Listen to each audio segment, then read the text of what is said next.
Ale boky vošli do sprchy, tá bočka vlka nevie, čo je sprcha. Myslela si, že je sprcha telefón, otočila kohútikom, kričí vagón. Koniec je plete, už nie je v sprche a žiadna škoda, spáva ju voda.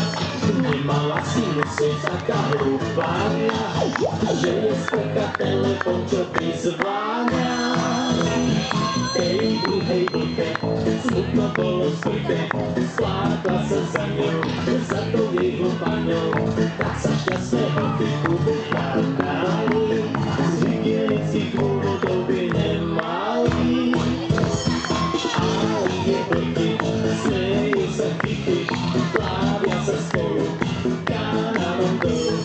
Už sa tešia, že až prídu do centra, pôjdu niekam do baru sa prevetrať. Tancuje vlka a celý baňuka, už to spoznali, že boli kanály.